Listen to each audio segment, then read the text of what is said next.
been learning about value investing, finance, just regular investment for a while now, but you don't know where to go next.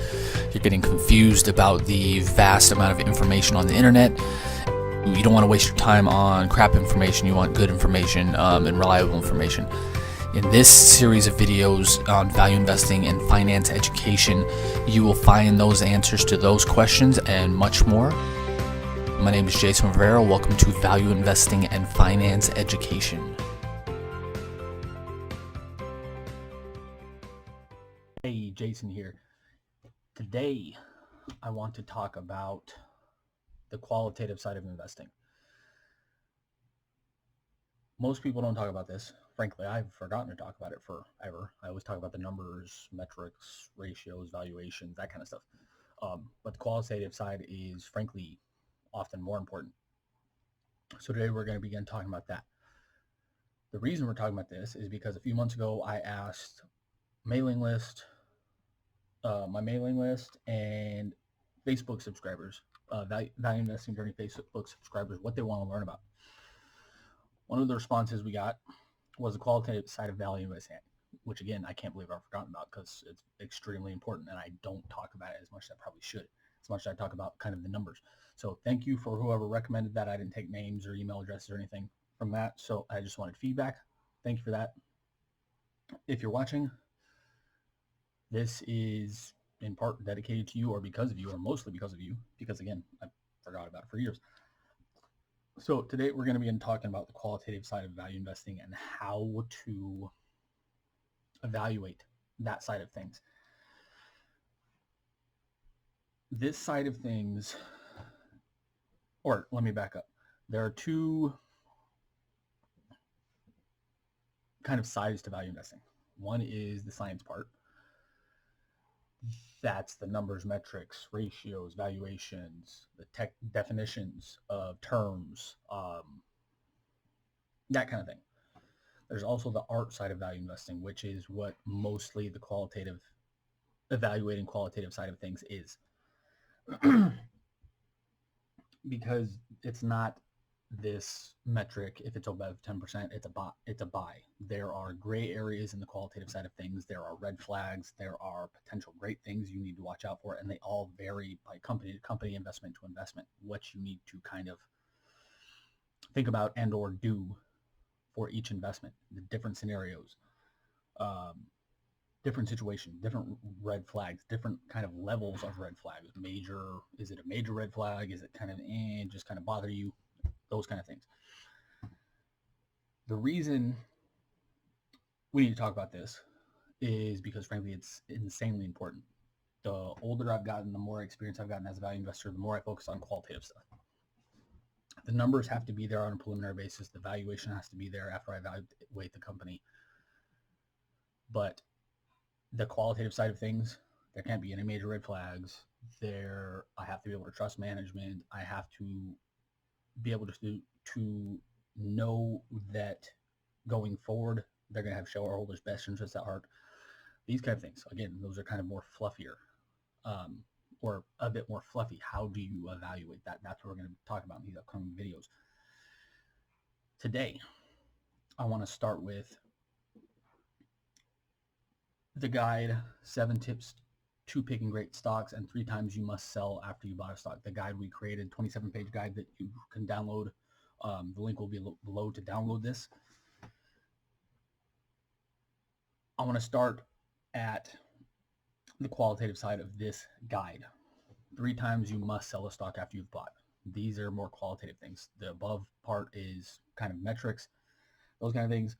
This is where we get to qualitative stuff because I want you to understand, A, this is insanely important. B, the kinds of things you need to think about when you're making a decision, because frankly, these will vary widely by your personal preferences, biases, your personal biases, your temperament, all that kind of stuff. Your qualitative screen, if you want to call it that, will be different from mine. So I want to kind of give you the overview of the mindset you should be in when you're thinking about this kind of stuff. So another reason this is important is because as value investors, we're doing great if we're right 4 out of 6 times. We can increase our odds of being right if we have metrics down, the kind of science part of things, metrics, valuations, definitions, valuations, all that kind of stuff. We have all that down. We can further increase our odds of success if we understand the qualitative side of things, how to evaluate management, how do we evaluate management compensation. Can we trust managers? If not, why not? All these kind of things. So we increase our odds combining both of these things together, the art and the science side of value investing. And this is how you earn higher returns. This is how you become a better value investor, because this is how you find better stocks. So scanning through my notes here, making sure I want to talk. I didn't want to talk about anything else.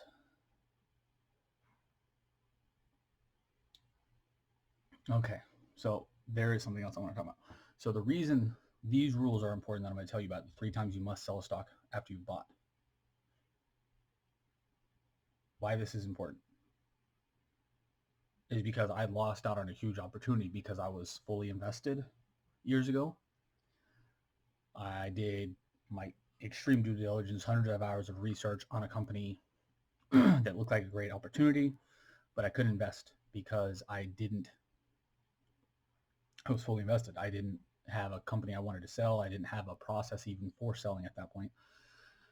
So I thought maybe the process would be, or the potential upside would be about 30% in 6 months because it was a short-term kind of special situation play.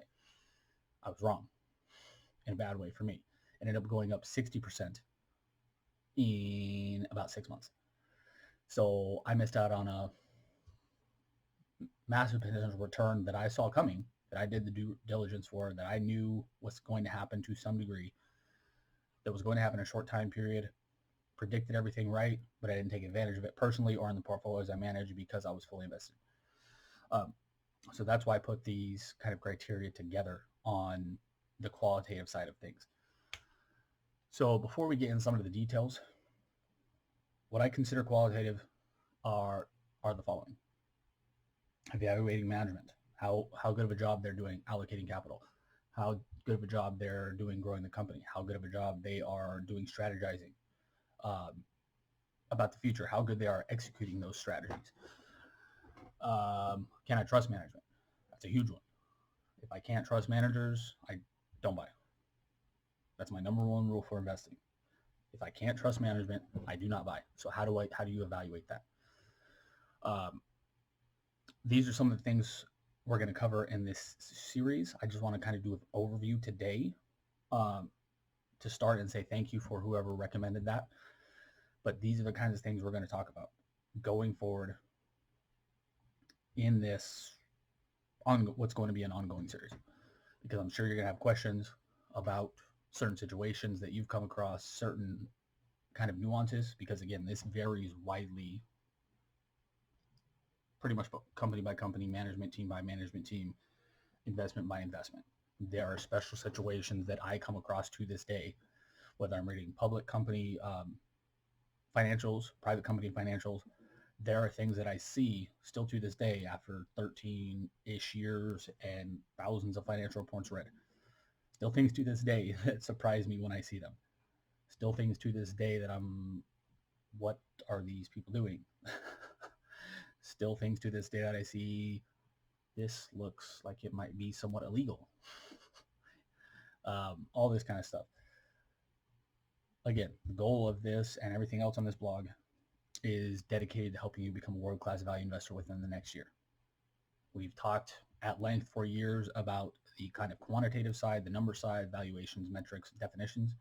Now we're going to start talking about the qualitative side more after I got some feedback last year on what you want to learn about. So if you're interested in learning kind of my processes, that free download, 7 tips to picking great stocks, and 3 times you must sell after you've bought, is a free download.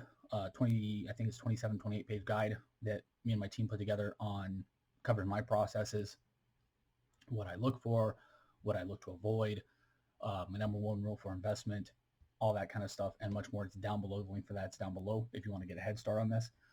But we're going to go into more depth on these kind of things as well. Specific examples that I've seen in the past on things that made me uncomfortable and made me not want to invest. Situations I've come across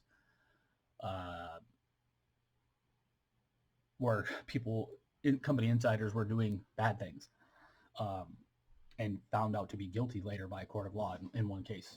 All these kind of things and much more. If you have any comments, questions, concerns, if you want to learn specifically about something, let me know in the comments below, because this is going to be an ongoing series, again, built kind of in conjunction with your feedback, what you want to learn about as well.